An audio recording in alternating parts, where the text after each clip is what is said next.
সরকারকে দেখে মনে হচ্ছে যে পণ করেছে, জাতি একদিকে যাবে, আমি যাব তার বিপরীত দিকে। জুলাই বিপ্লব হয়েছিল কিন্তু কোটা না মেধার ভিত্তিতে সব কিছু হবে, দেশের সংস্কার হবে, সেই দিকে লক্ষ্য করে। আপনারা এখন কি করছেন? লক্ষ লক্ষ চাকরির প্রত্যাশী ছাত্রছাত্রী এবং আমাদের শিক্ষকদেরকে রাস্তায় নামতে বাধ্য করবেন, সেভাবেই দেখতে পাচ্ছি।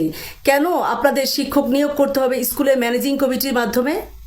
আপনাদের এই ম্যানেজিং কমিটিতে 8 পাস, 7 পাস, ইন্টারমিডিয়েট পাস এদেরকে দিয়ে আমাদের শিক্ষকদের নিয়োগ দিবেন আপনারা? আপনাদের লজ্জা হওয়া উচিত। আপনাদের লজ্জা হওয়া উচিত এই জন্য যে আপনারা অতীত থেকে শিক্ষা নেন না। আপনারা মনে করেছেন যে আপনাদের এই ক্ষমতা, একবার নির্বাচিত হয়ে এসেছেন বলে 5 বছরের ক্ষমতা, আপনাদের ওই ক্ষমতা গদি থেকে টেনে নামাবে এই ছাত্র সমাজ যদি আপনারা এই আত্মঘাতী শিক্ষা ব্যবস্থাকে ধ্বংস করার এই আত্মঘাতী প্ল্যান যদি বাস্তবায়ন করেন। আপনারা জানেন না আপনাদের ম্যানেজিং কমিটিতে কারা আছে? দলীয়ভাবে আপনারা ম্যানেজিং কমিটি, স্কুলগুলোর ম্যানেজিং কমিটিতে লোক নিয়োগ দিচ্ছেন আমরা জানি না, এবং সেখানে কি পরিমাণ আপনারা চাঁদাবাজি করবেন, সেখানে কি পরিমাণ আপনারা টাকা পয়সা লেনদেন করে শিক্ষক নিয়োগ দিবেন, দলীয় পরিচয়ের বাইরে কাউকে নিয়োগ দিবেন না, এটাকে আমরা জানি না। আপনারা কেন বাংলাদেশের মানুষদেরকে এভাবে অস্থিতিশীল অবস্থার মধ্যে সবসময় রাখছেন? আমরা কি এইটা ডিজার্ভ করি? বাংলাদেশকে আমরা কি 24 পরবর্তী বাংলাদেশে এইটা ডিজার্ভ করি? আপনাদের তো লজ্জা হওয়া উচিত যে যে জুলাই বিপ্লবের মাধ্যমে এত শহীদের বিনিময়ে, এত শহীদের রক্তের বিনিময়ে আপনারা ক্ষমতা এসেছেন, আজকে সেই শহীদদের সাথে আপনারা প্রতারণা করছেন। আপনাদের লজ্জা হওয়া উচিত। আপনারা যদি এই আইন থেকে বের হয়ে না আসেন তাহলে সেদিন খুব বেশি দূরে নয় যেদিন দেখবেন যে আমাদের লক্ষ লক্ষ তরুণ এবং ছাত্র সমাজরা রাস্তায় নেমে আসবে আর আপনাদেরকে এই যে ক্ষমতায় বসে আছেন না, সেখান থেকে টেনে নামাবে। হাসিনা তো পালিয়েছে ভারতে, আপনারা কোথায় পালাবেন সেটা চিন্তা করেন।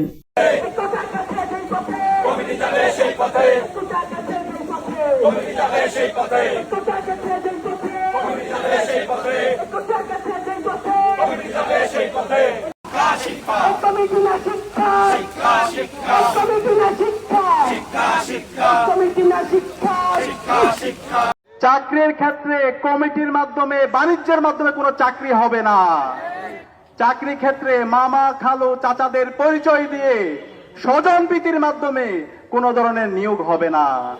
কিন্তু আজকে খুবই দুর্ভাগ্যের বিষয়, আজকে জুলাই বিপ্লবের 2 বছর পরে নির্বাচিত সরকার আসার পর আমরা আশা করেছিলাম বিপ্লবের সে আকাঙ্ক্ষাকে তারা ধারণ করবে, কিন্তু আজকে আমরা হতাশ হয়েছি। আজকে নির্বাচিত হওয়ার 6 মাস পরে আমরা দেখতে পাচ্ছি পুরো ছাত্র সমাজের পেটে লাথি দেওয়ার জন্য বর্তমান সরকার বন্দোবস্ত করেছে। আমরা দেখতে পেয়েছি গত 3 আগস্ট শিক্ষামন্ত্রীর নেতৃত্বে একটি প্রজ্ঞাপন হয়েছে, সেই প্রজ্ঞাপন আমরা দেখতে পেয়েছি এখন থেকে সকল বেসরকারি স্কুল কলেজের যেই নিয়োগের সুপারিশ করবে স্কুল কলেজের ম্যানেজিং কমিটি। এনটিআরসি আর কোন ধরনের সুপারিশ করবে না। এনটিআরসি শুধু আপনাকে একটা সার্টিফিকেট দিবে। এর মাধ্যম হলো প্রত্যেকটা স্কুল কলেজের ম্যানেজিং কমিটি যারা দায়িত্বে আছে, কারা দায়িত্বে আছে? যারা ইতিপূর্বে টেম্পো স্ট্যান্ডে চাঁদাবাজি করেছে, দখলবাজি করেছে, সেই ছাত্র দল, যুব দল, বিএনপির বিভিন্ন পর্যায়ে নেতৃবৃন্দরা, তারা আপনার থেকে টাকা নিবে, লক্ষ লক্ষ টাকা নিয়ে মামা চাচা খালো বিভিন্ন পরিচয়ে ওই স্কুল কলেজগুলোতে নিয়োগ দিবে। আসসালামু আলাইকুম রহমতুল্লাহ। সুপ্রিয় দর্শক, শেখ হাসিনা যে কোটা আর মেধার কারণে বাংলাদেশ থেকে পালিয়ে যেতে হয়েছে, সেই মেধা আর কমিটি নিয়েই বিএনপিরা ভুল পথে হাঁটতেছে। হাসিনার পথেই মনে হচ্ছে বিএনপিরা হাঁটতেছে। ঘটনাটা কি আপনারা জানেন যে বেসরকারি শিক্ষক নিবন্ধন NTR এর মাধ্যমে যে শিক্ষক নিবন্ধন করা হয় এবং শিক্ষককে নিয়োগ দেওয়া হয়, সেই ইয়েটা তুলে দিচ্ছে বিএনপিরা।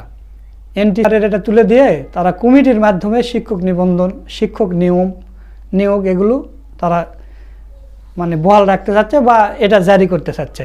তারা কমিটির মাধ্যমে শিক্ষক নিয়োগ দেবে, মেন কথা হচ্ছে এটা।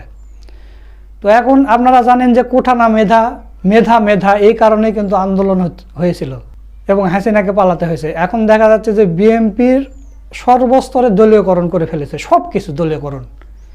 আপনারা দেখেছেন যে এর আগে বলা হয়েছে যে যদি একটা জামাত শিবিরের কেউ ফ্যামিলি কার্ড পায় তাহলে অবস্থা খারাপ করে দেওয়া হবে।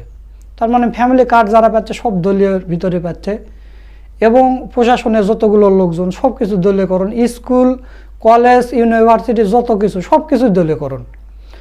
তো এখন দলীয়করণ করে নেওয়া হয়ে গেছে বিএনপির। এখন কমিটির মাধ্যমে শিক্ষক নিয়োগ হবে। তাহলে আপনি চিন্তা করেন যে একটা কলেজের যদি শিক্ষক নিয়োগ হয় কত টাকার লেনদেন হবে।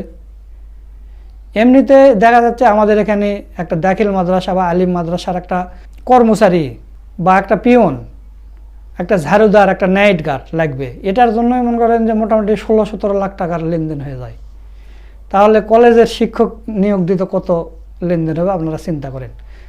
তো আমি মনে করি এটা বিএমপির সবচাইতে ভুল একটা পদক্ষেপ হবে। এটা যদি না সরায় তাহলে কিন্তু শিক্ষার্থীরা এবং যারা এনটিসিআরের যারা শিক্ষক নিবন্ধনের যারা পরীক্ষা দিয়েছে বা উত্তীর্ণ হয়েছে তারা কিন্তু রাস্তায় নেমে যাবে, আবার একটা আন্দোলন শুরু হবে। তো প্রিয় দর্শক, এই বিষয় নিয়ে গুরুত্বপূর্ণ আলোচনা করেছেন আমাদের বড় ভাই ডক্টর ফয়জুল হক। তো চলুন আমরা সেই ভিডিওটা একটু দেখে আসি।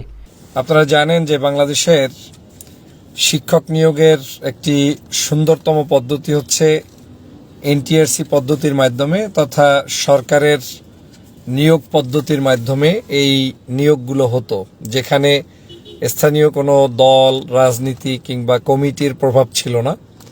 কিন্তু সাম্প্রতিক সময়ে শোনা যাচ্ছে এই নিয়োগ পদ্ধতিটি নতুন করে নতুন আইনের মাধ্যমে আবার কমিটির কাছে হস্তান্তর করা, তথা যে যেখানের কমিটির মোড়ল তারা সেখানে তাদের মতো করে সেখানে নিয়োগ প্রক্রিয়া শুরু করবে।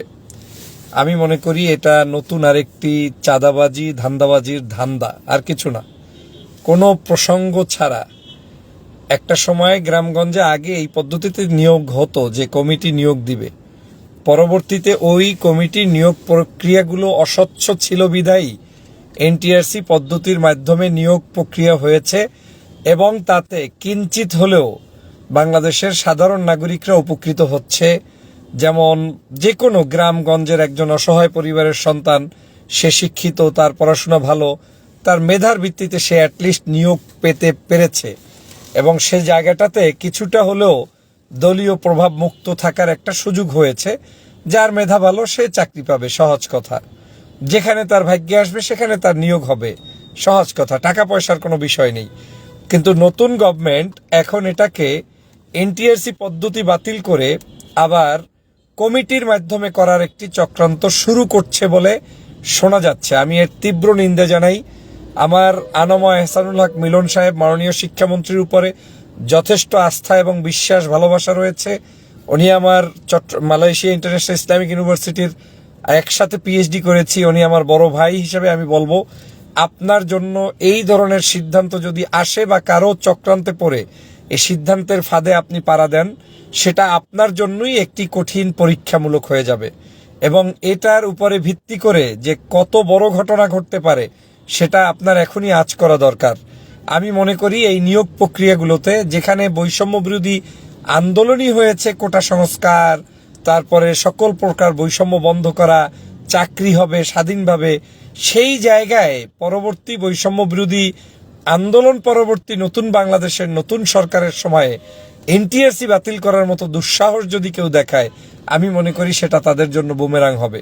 কিন্তু এটা আমি 100% শিওর যারা এটা করছে তাদের মূল উদ্দেশ্যটা হচ্ছে এই যে হাজার হাজার নিয়োগ হবে, লক্ষ লক্ষ ভ্যাকেন্সি থাকবে, এই ভ্যাকেন্সিগুলোতে যে টিচার প্রক্রিয়াগুলো সংগঠিত হবে, সেখানে ওই যে মোড়লরা গিয়ে গিয়ে আমি সভাপতি আমাকে 5 লাখ দাও, আমি সেক্রেটারি আমাকে 10 লাখ দাও, আমি তোমাকে নিয়োগ দিয়ে দেব, তোমার এই টাকা দিতে হবে, এবং সকল অপদার্থ অযোগ্য মানুষগুলো ওই জায়গাগুলোতে নিয়োগ পাওয়ার একটি সুযোগ তৈরি হবে। এবং তার চেয়েও ভয়ানক হচ্ছে আপনার টাকা পয়সা দিয়ে তারপরে এই ধরনের কার্যক্রম শুরু হতে পারে।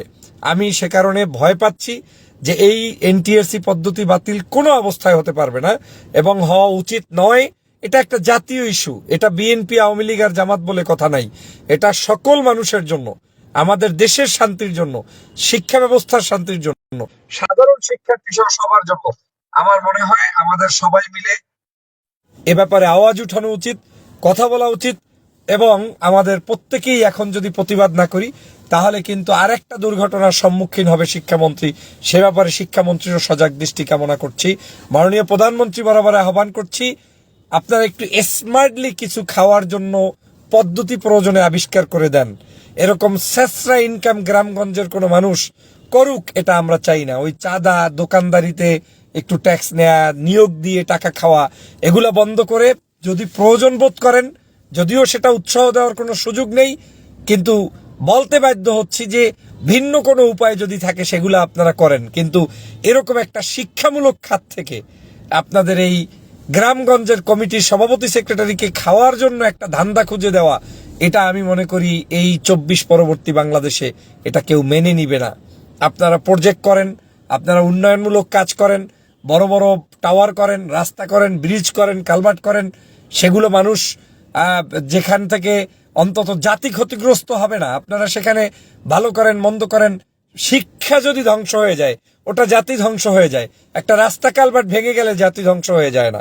আপনাদের যদি খাওয়ার প্রয়োজনই হয় সেটা ভিন্ন দিকে মুখ দেন, কিন্তু এই শিক্ষামূলক খাতে মুখ দিয়ে জাতিকে অন্তত প্রতারণার মধ্যে ফেলাবেন না এবং আমাদের শিক্ষার কার্যক্রমকে ধ্বংস করবেন না। সবাইকে ধন্যবাদ।